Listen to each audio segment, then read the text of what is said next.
The Adventures of Batman. Welcoming you to the new adventures of Batman.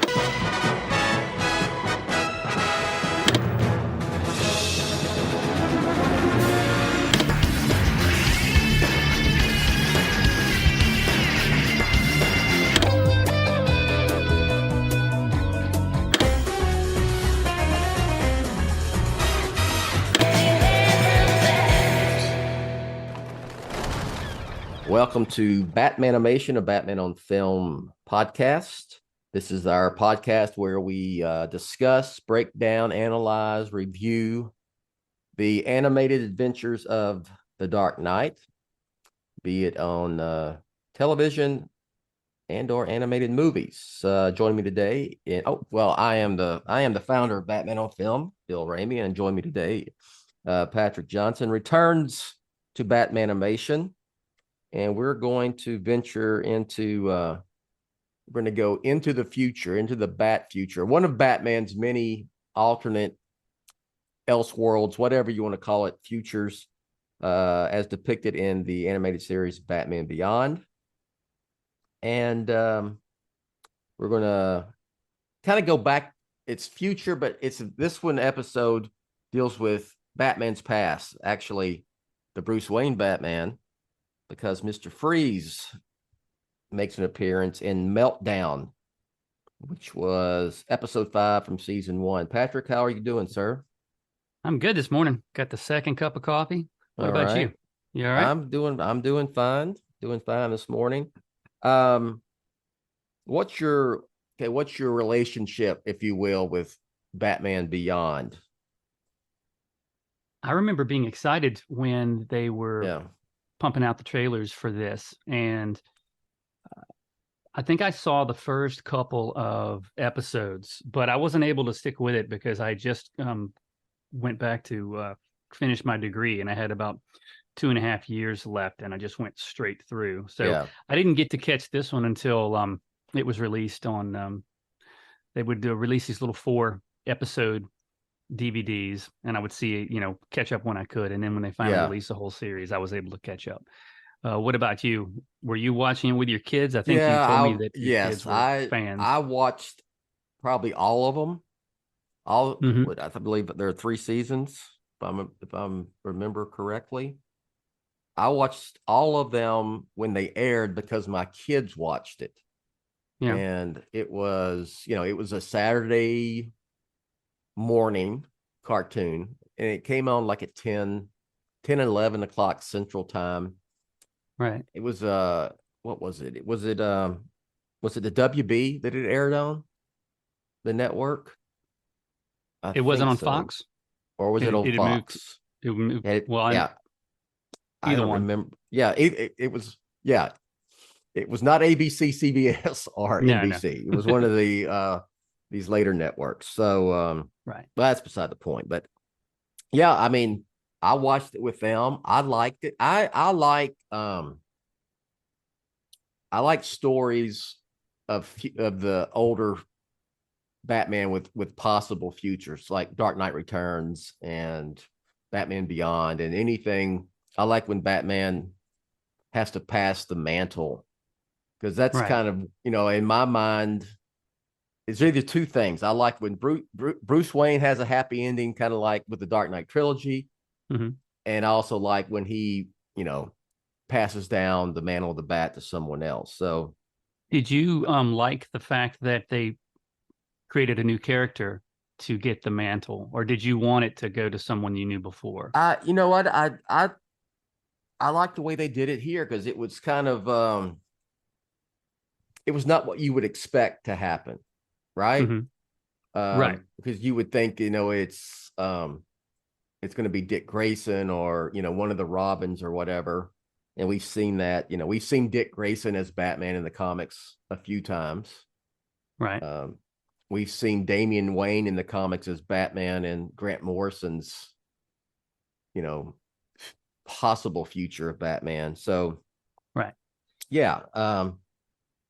That's not one of my. I'm not a fan of the Damian Wayne future Batman version. That's beside the point. So, but yeah, I I thought it was, it was original. I remember thinking back in the day that they were kind of going for a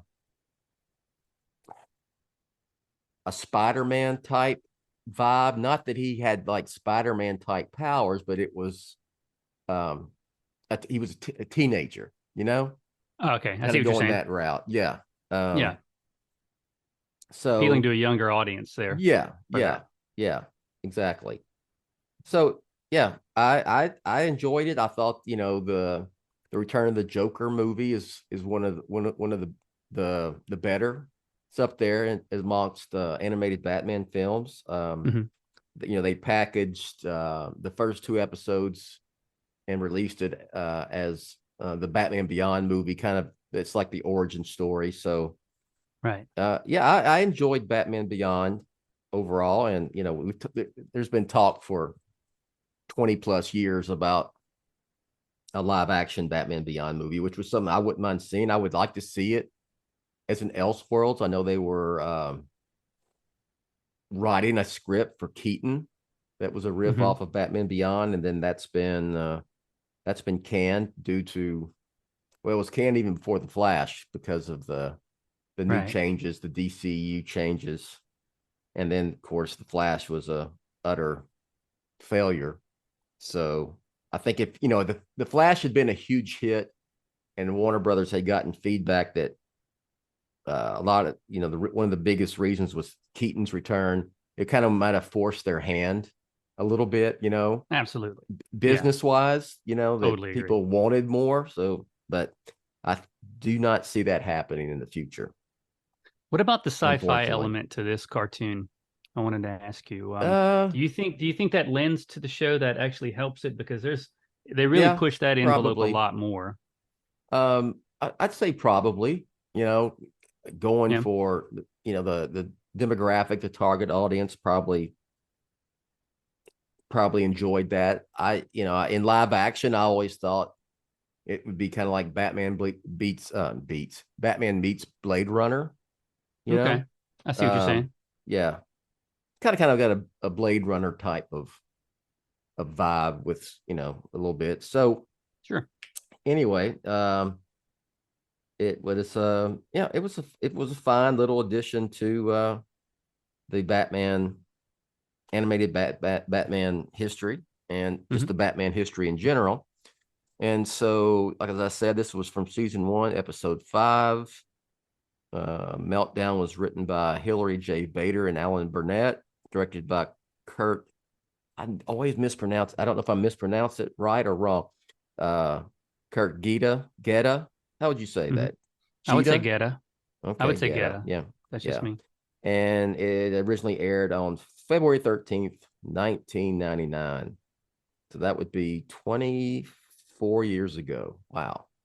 24 years ago plus. It doesn't seem like it's been that long since No, Batman. this cartoon still feels a little new Yeah, in a it's weird like, way. yeah, that just came out, and you go, yeah, just came out 24 years ago, almost Right. 25, almost quarter century. Sure. Um, It was yesterday.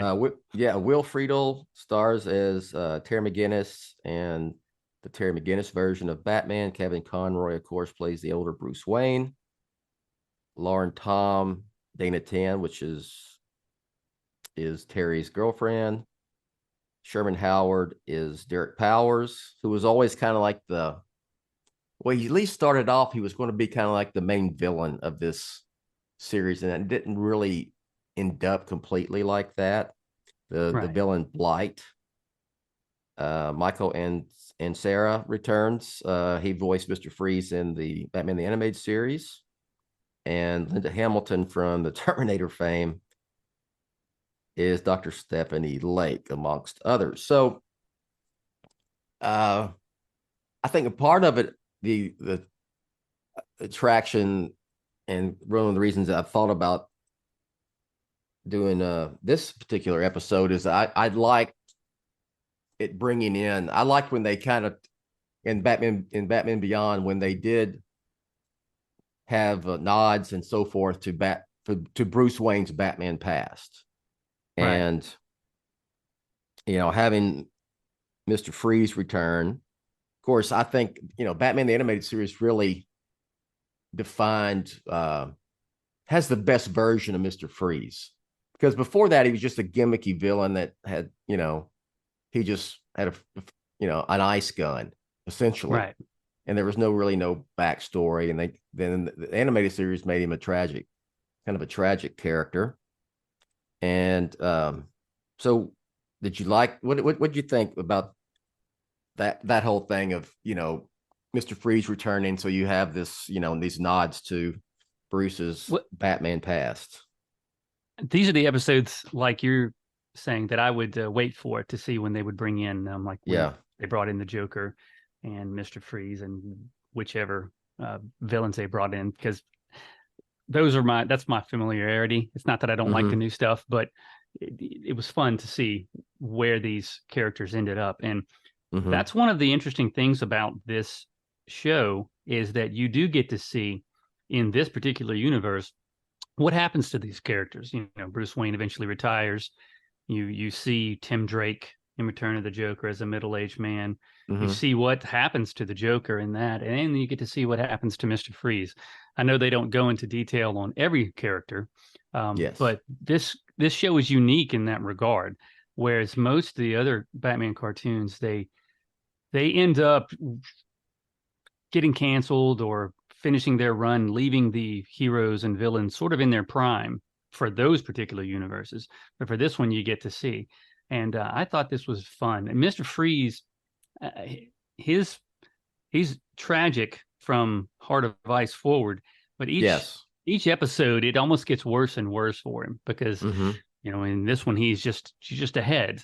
And I know previously in the New Adventures of Batman, he was ahead with like spider legs running around. Yeah, feel that. I kind of sort of remember it, because I probably haven't watched that from, years and years ago.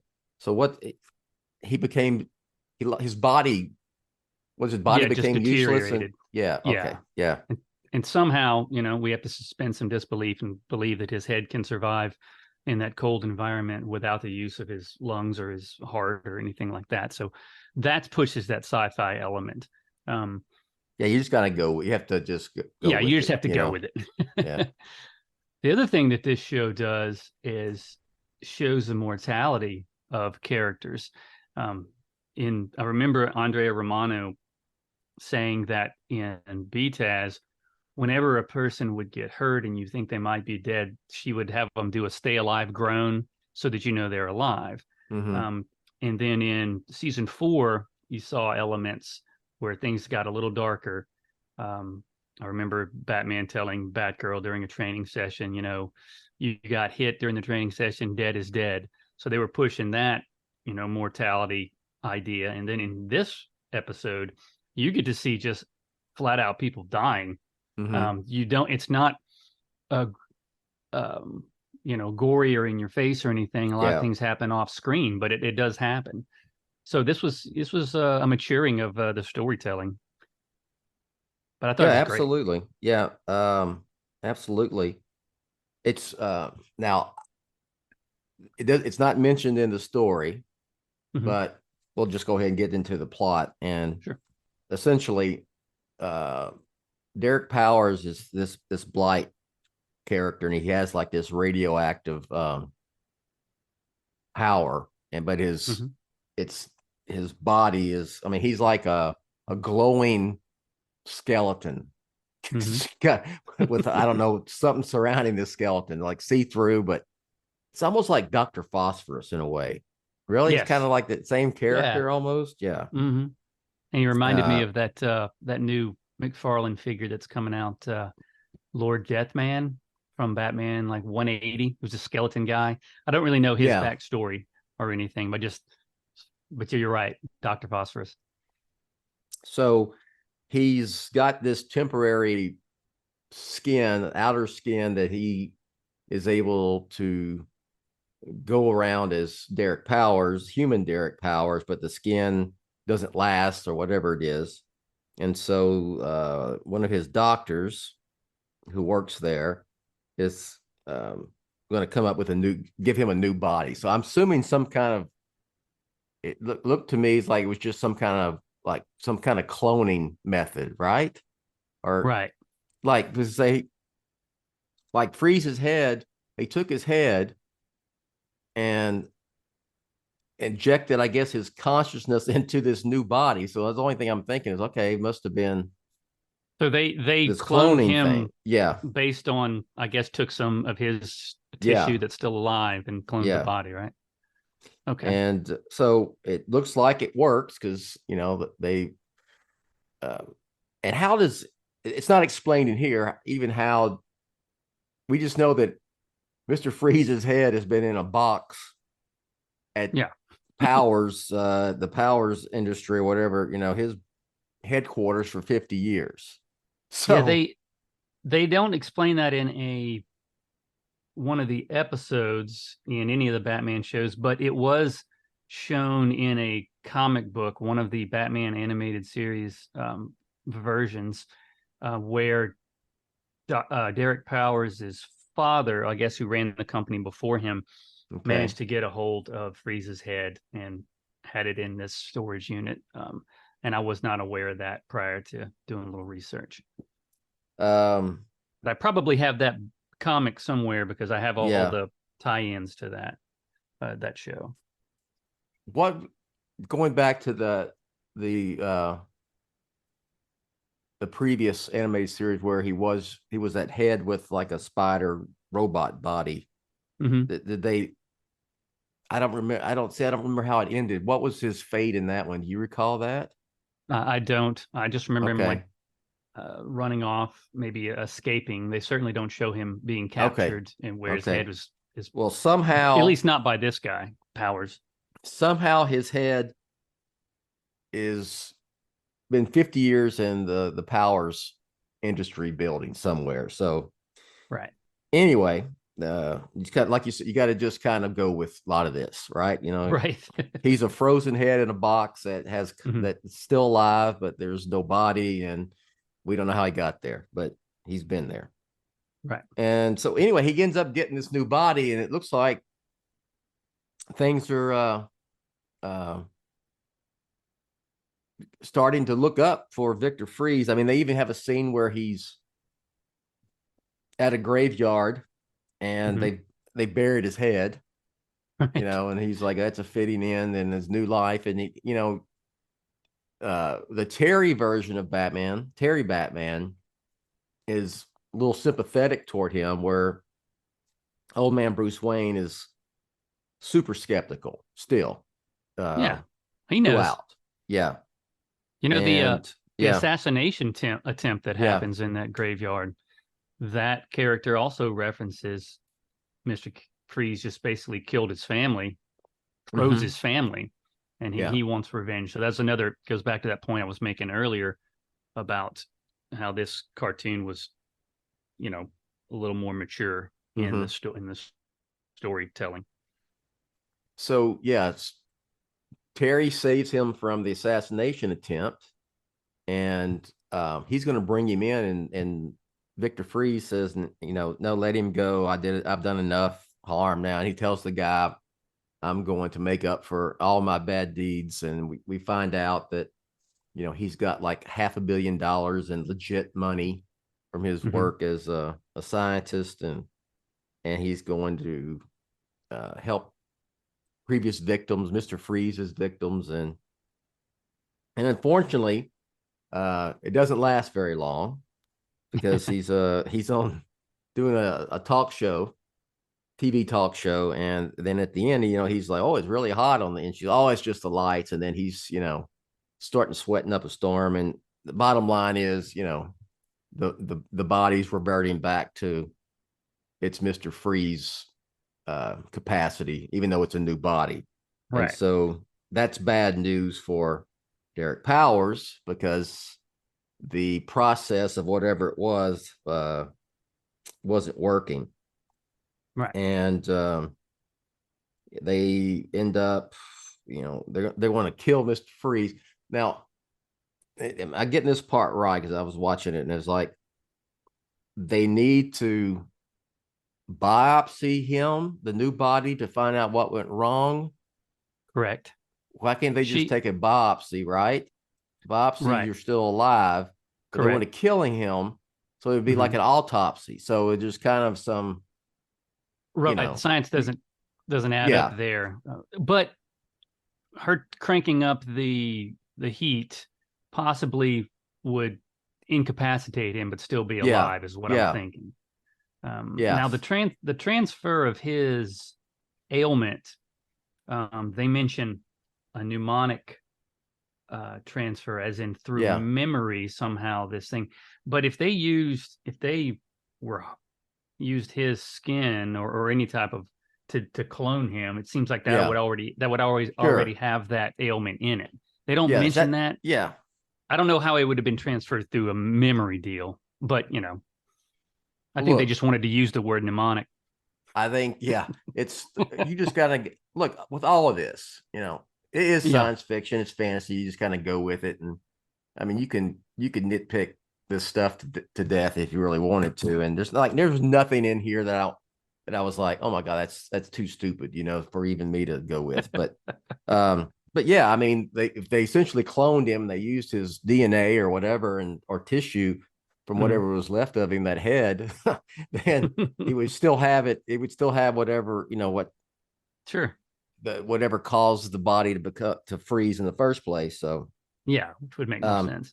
So he breaks out, tries to turn up the heat on him, and they have him in a glass cell. And he ends up breaking out and escaping. And of course, he returns as full on Mr. Freeze again, and he's out for revenge. And this time he's just going to destroy the whole facility and take them all down with him. And of course, in the finale, there's Freeze trying to blow up the lab building, and then Blight shows up, and there's a fight between Derek Powers / Blight and Mr. Freeze. Blight, since he has got the radioactive heat type stuff, I mean, that's kind of he's the anti Mr. Freeze, so it incapacitates Mr. Freeze there.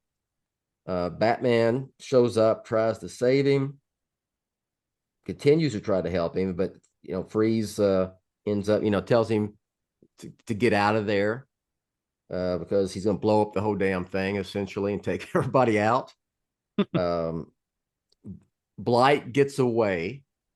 Freeze kind of makes a comeback and kind of ices him into where he blows out of the building and lands in a lake or something. So, and he takes the doctor out, Mr. Freeze.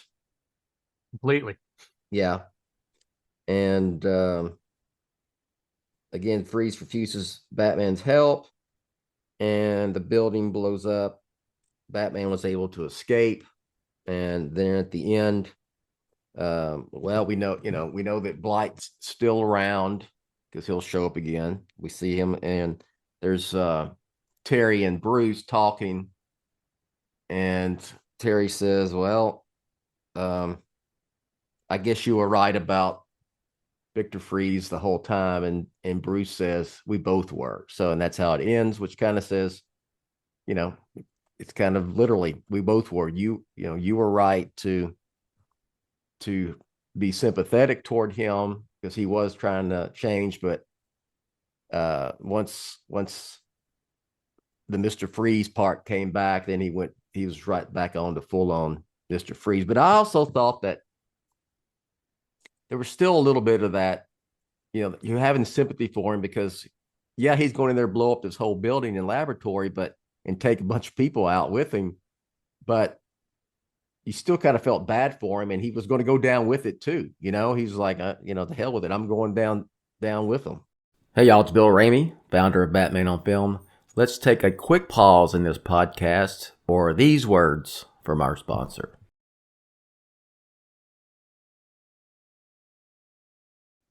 Well, I thought it was good. I thought it was whatnot. It was fun to see, fun and tragic to see Mr. Freeze come back and given one more shot. But of course, it doesn't work because his character is a lot like Charlie Brown. He can never kick that football. Yeah, he's never gonna.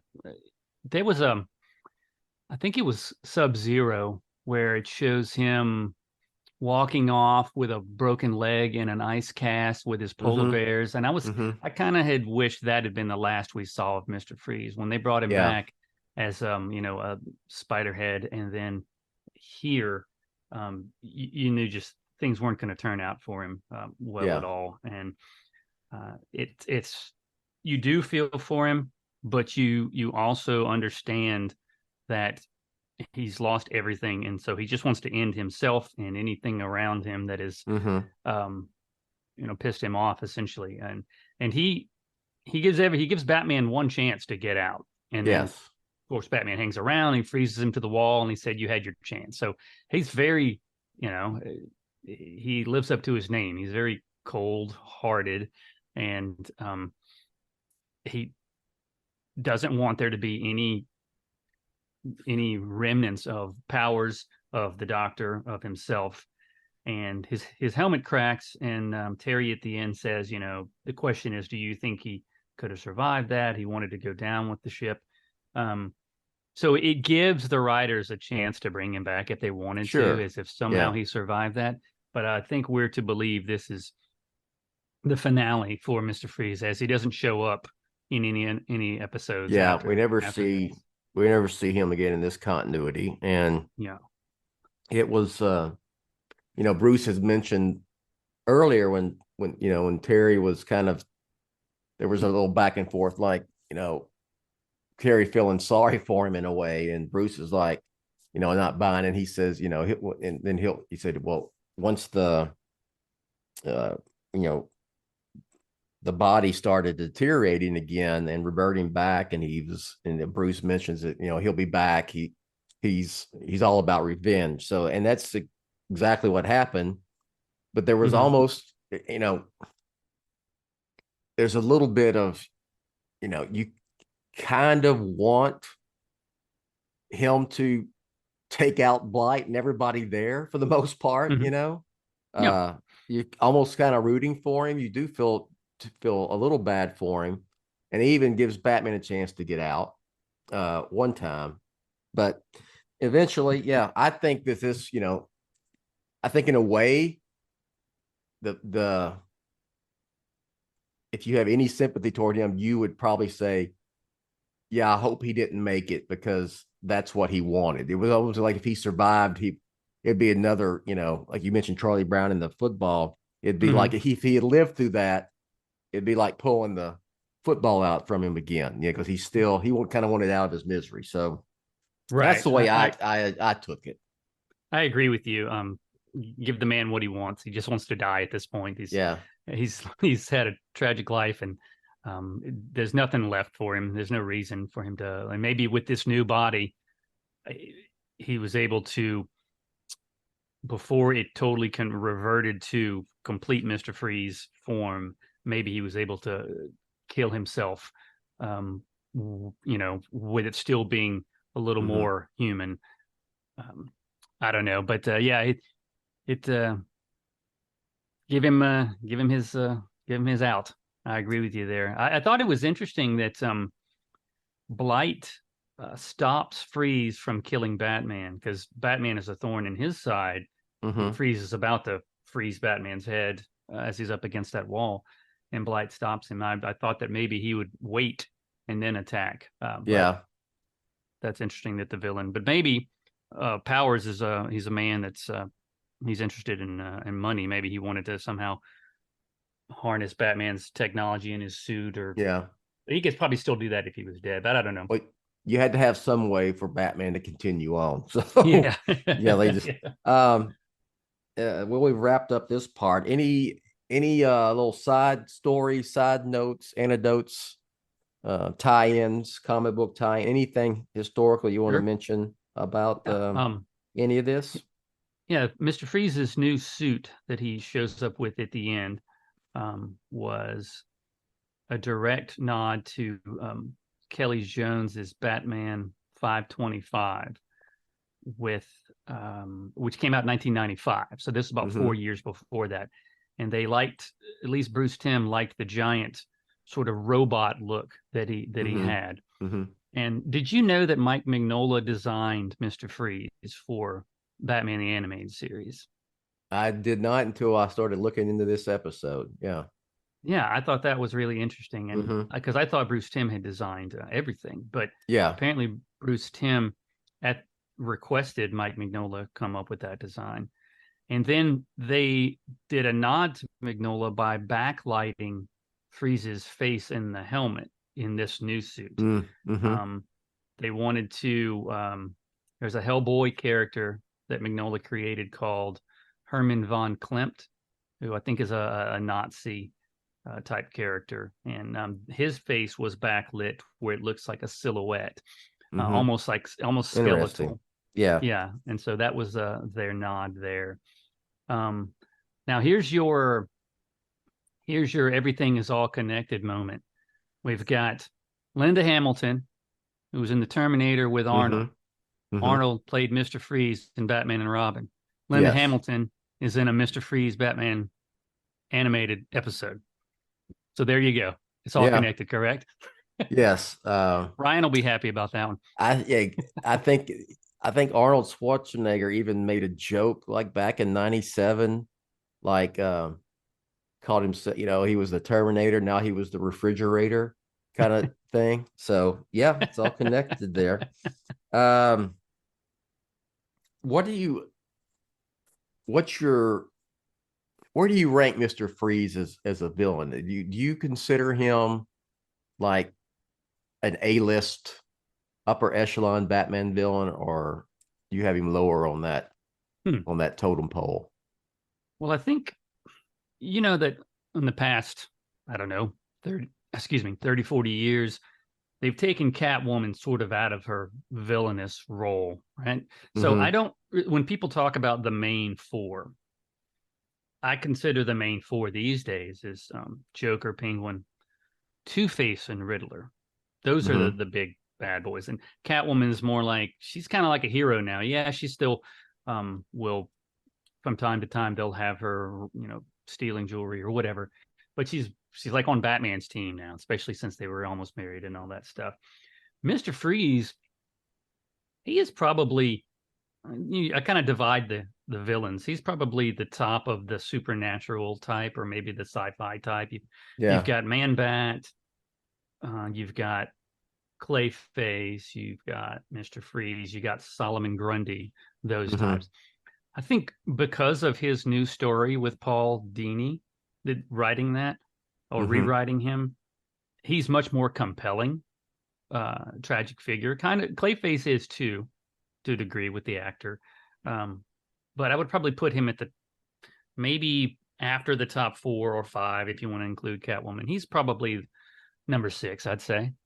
What about, where would you rank him? Yeah, I would have him if they are the A-list villain slash, I mean, even if you're going to include Catwoman, I think you do just for historical reasons, but yeah, I'm with you that she's more anti-hero, right? And has been for a while. He's like in that second tier.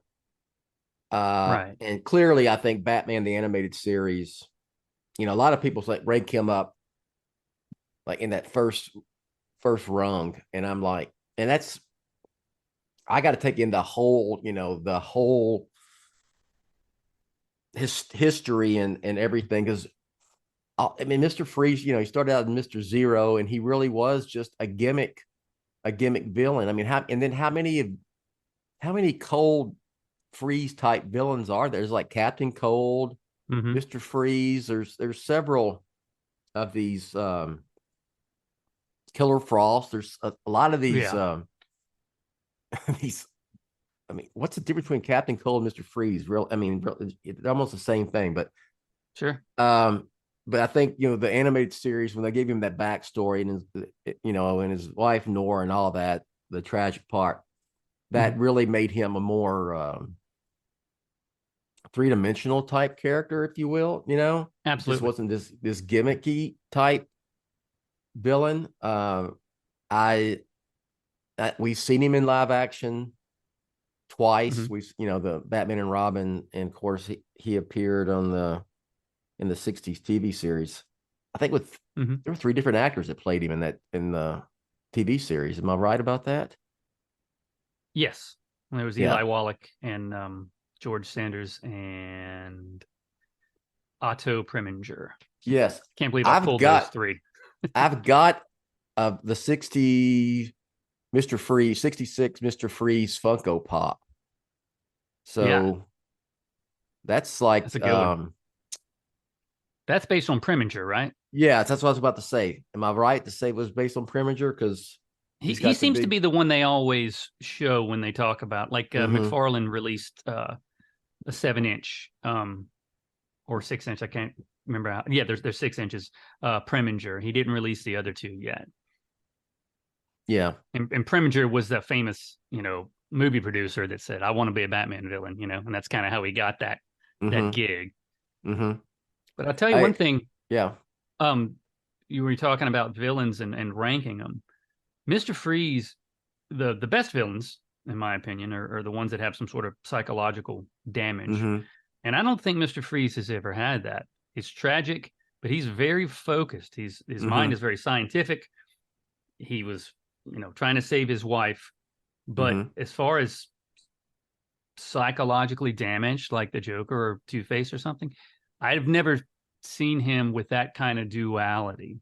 He might be nice and he might be mean and bad from time to time, but he doesn't have that going for him. I agree with that. Yeah, he doesn't have that, like you said, the duality going on. It's just basically he has a mission and he thinks it's a noble mission, and to come up with a cure for his wife and whatnot. So which I wanted to ask, would you, now I can't see like this version of Mr. Freeze show up in one of Matt Reeves' the Batman saga films, but I agree. Yeah, but I say, the thing is, with some of these villains, how people always are. They still to this day, it's like, who's going to be the villain in the Batman Part 2? And I'm like, what works in the context of the story in this universe? This is not the days where you say, okay, we're going to make the sequel to Batman and we're going to have Catwoman and the Penguin. And that's how it started. So they built a story around having these 2 characters in there. Same thing with that's the same opposite thing with Batman and Robin with this. Exactly. Absolutely. So look at the Batman. You're presented with how many villains in it to begin with. I mean, you have your main 4, Catwoman notwithstanding, but you also have Falcone, and there's mention of Maroni. And so you have essentially 5 villains already. Why do you need to? You can just explore those characters' stories. You already have it there. Now people will disagree and they say, well, you got to have Mr. Freeze and you got to have, I'm okay with him adding a new character here and there. Sure. And because we know Falcone's daughter, Sophia is going to be, they've already cast her. And you can have Harvey Dent and stuff, but as to have it be like some sort of villain origin or anything like that in the whole movie around it. You're very stereotypical 1990s, what we would expect from those, and what we got from those first 4 Burton Schumacher films was we want to have these villains and we're going to have write a story around it, and then we're going to have a villain origin, all of that. I think we're past Matt Reeves, all that. I'm not sure if he wrote this new screenplay. Do you know who wrote the current screenplay they're working on Part 2 with? Or even the Penguin for that matter? Reeves and Mattson Tomlin have wrote the screenplay for the Batman Part 2. Their writing is light years ahead of what we saw in the 80s and 90s. They're not thinking along the lines of, well, we have to do this around this villain. Like you said 1,000 times, if it works within the context of the story, then it's a necessity. As to all the fans that are jumping up and down about this and that, don't do that. No, well, you know, you've heard, I mean, you've seen the BS stories, clickbait stories about on a lot of these sites, and don't even get me started on the state of fan journalism, fan media, because it's shit for the most part. Agreed. You know, like, you know, is Mr. Freeze in the Batman Part 2, and why Mr. Freeze should be in there, and even as far as to say, you know, Matt Reeves wants to work Mr. Freeze into the Batman Part 2. And all he said was he was doing press for the Batman. And I've seen this in action. I've seen this, you know, how this works. Like when they're doing a press junket for this, for a movie, and someone will ask, like, they'll ask, you know, what villains do you want to use in the sequel? You know, he's sitting there talking about the movie that's about to be out in theaters now, and they're asking about, you know, what villains you want to use. Would you use Mr. Freeze? And he just said something like, you know, if we could find a way to make Mr. Freeze work in this universe, and that, you know, I'm not opposed to it. That's it. That's a very PR. You know, he's not going to say, "Oh, hell no, I'm not going to use that." You know, he's just not going to admit or deny anything. Exactly. Right. And so they take that and turn it into all these stories. So then you've got all over social media and all fans is, you know, Mr. Freeze has got to be in the Batman Part 2.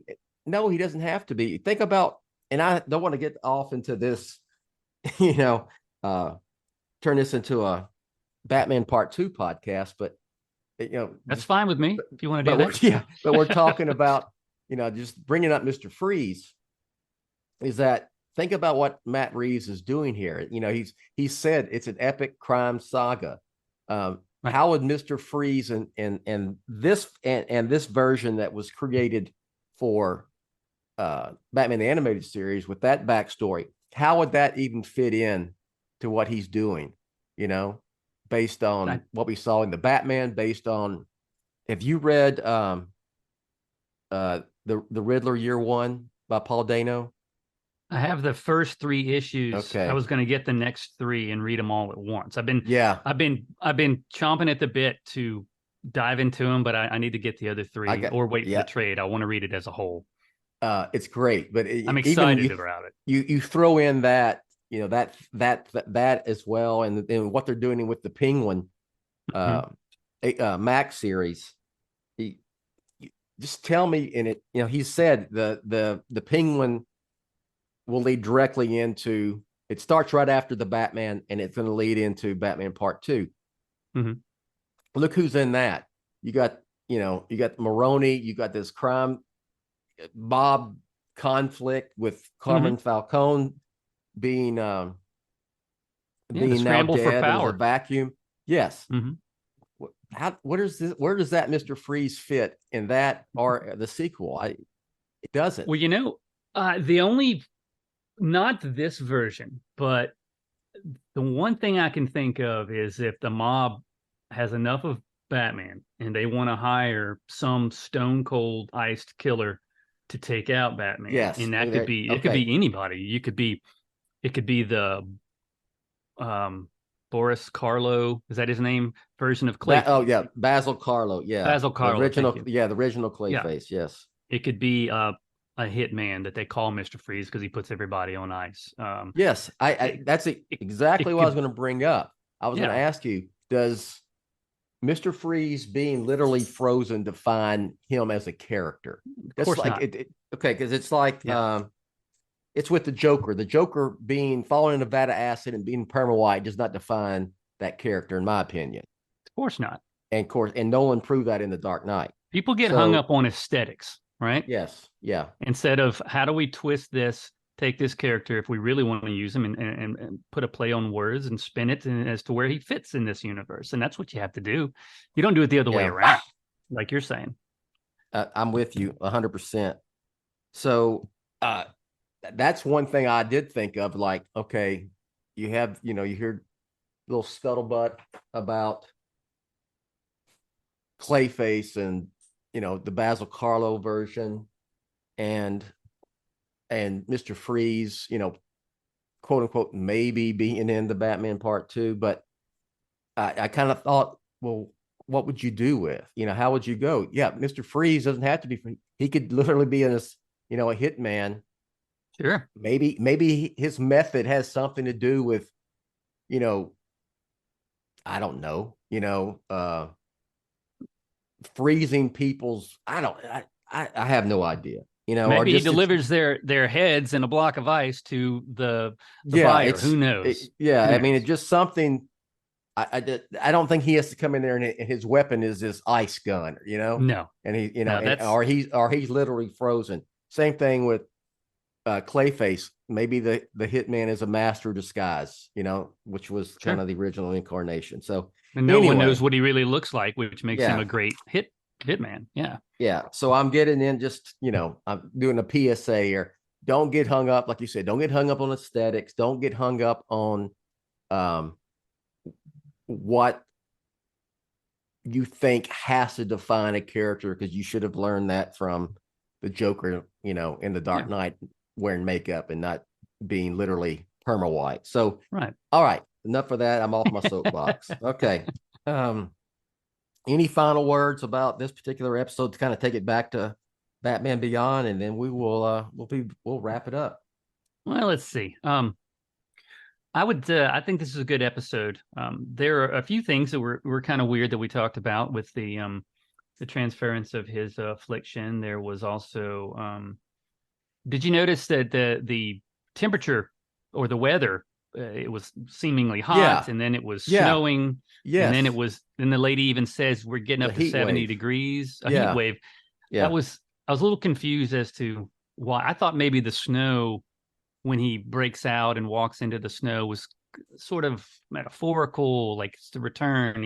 He's Mr. Freeze is back the second he walks out into that snow. I kind of thought that was the deal. Yeah. But I didn't understand that. I will say that I can really appreciate Mr. Freeze's characterization has not changed from Heart of Ice forward, even though we've seen multiple episodes, including the Sub-Zero movie. He is totally consistent. And so I have to say kudos to the writers on this one. It was really, really good. Most of the things that I would have as an issue, or as we always talk about, are more nitpicks than anything else. I would probably score this B+, A-, and that only being because of some of those little nitpicks. But also, did you notice that so Powers is emitting this radiation all the time, but no one else seems to be having to wear anything to protect themselves from his radiation? All of his scientists and his boardroom members, they're all just, he's got to be poisoning the atmosphere a little bit, right? So, but they never even mentioned that anyone's in any danger. He does say something interesting. He's fighting Mr. Freeze, and he does sort of a rewritten Bible verse when he knocks him down that first time. He says, "Behold, I shall be a blight upon the land, and all that I touch will wither and die." And I had to check to see if that was, verbatim something from something else, but it comes out. The real verse reads, "Behold, I will send a blight upon him, and he shall hear a rumor and shall return to his own land, and I will cause him to fall by the sword in his own land." Anyway, so that's from 2 Kings 19:7, which I'm not a Bible thumper, but I did want to find out if that was real. But it seems to be it's been rewritten, and then people have taken that verse and his rewritten version, and ran with it, thinking that it's like a real Bible verse, and people have used it in poetry. I've seen it quoted a lot, and it's a cool quote. I like Blight a lot. I think, like you're saying, he reminds me of Dr. Phosphorus. He looks very Halloween. I even looked up some of action figures to see if he had any out there, and they don't have one that looks exactly like him. They have a few. In fact, McFarlane just released one recently in his multiverse line, but he's wearing like sort of an exosuit. Kind of looks like Mr. Freeze, and you can't see his face. But I was looking for one that kind of looked like this episode, because when you talked about wanting to do a Batman Beyond, I remember thinking, well, and I'm glad that you picked it, because I don't revisit this show enough. one of the things I remember is this character because he looked so sort of iconic to this show. Yeah, I couldn't find one that really looked like he does in this episode. So I'm thinking of trying to I don't know, buy one and maybe touching it up with paint and see if I can make it look similar, and some phosphorus paint too. Yeah. The only cool. Yeah. The only thing I'd mention is like besides just giving credit, but like Michael and Sarah's voice work as Freeze is great. You know, I think it's up there with you know, for this character, like we think about Mark Hamill as the Joker and Kevin Conroy as Batman, it just really fits. And you know, he's been in, you know, he did Freeze through all that. He was even in that game. What was that game? It was way back in like Vengeance. Vengeance? Yeah. He voiced Batman in that. Yeah, I did too back in the day. I don't know if I still do, but I enjoy that. I got stuck in some part. Yeah, I did too. I think it might have been the Mr. Freeze part where I could never get same past part. That. I didn't know what to do. Yeah. Even in the Arkham games, he sounds. It's not Michael and Sarah, but it is. It sounds. They're going for that tone. You know he sounds a lot like that Batman on that. I mean that Mr. Freeze version from the animated series. So anyway, so that's all I got. Anything? Yeah, go ahead. I have one other thing I wanted to talk about the theme song to the show. I love this theme song. I did the intro. Yes, I like it. Absolutely. You remember how you've mentioned that you do a Brave and the Bold dance? Yeah. The Brave and the Bold intro. Yeah. Well, my wife and I used to watch this show a lot years ago. And because this was one of the cartoons that there's about a 10-year age difference between me and my wife. And so she grew up kind of watching this one a little more so than Beataz and stuff. Yeah.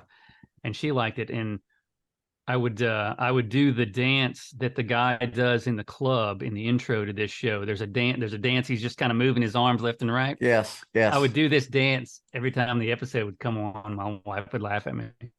That's funny. So I do have a little bat. That's my own Batusi. That's funny.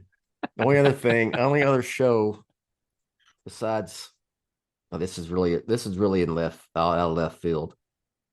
Like one show. The theme song that made me want to dance, besides Brave and the Bold, and it's not Batman, was from Narcos. Did you watch Narcos? Oh yeah, Narcos. Yeah, great. That's with the guy that plays Mandalorian, right? Pedro Pascal. He's in the first. There's like a couple different versions, like of time periods of that show, but the one where they're tracking down Pablo Escobar. Yeah. Yes. Yeah. Yes. Yeah, that's great. It's very Spanish sounding guitars. And, yes. Yeah.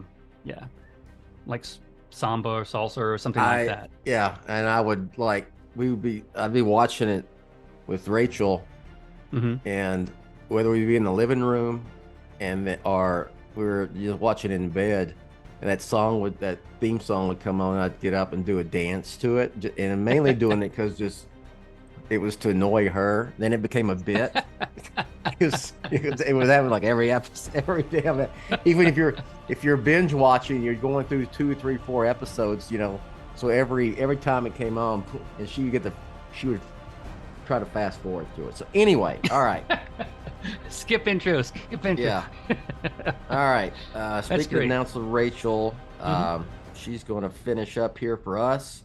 Patrick, thanks for coming on. Yes, talk sir. about Meltdown from Batman Beyond. Always a pleasure. With that, I'll hand it off to her, and we will catch you next time. Thanks for listening to Batmanimation, a BatmanOnFilm.com podcast revisiting the animated TV and film adventures of the Caped Crusader. Follow Batmanimation on Twitter @Batmanimation. Follow BOF on Twitter @TheBatmanOnFilm. Follow Jett on Twitter @BatmanOnFilm. For Jett and Team BOF, I'm announcer Rachel. Batman on Film, authoritative, definitive, the original, established in 1998.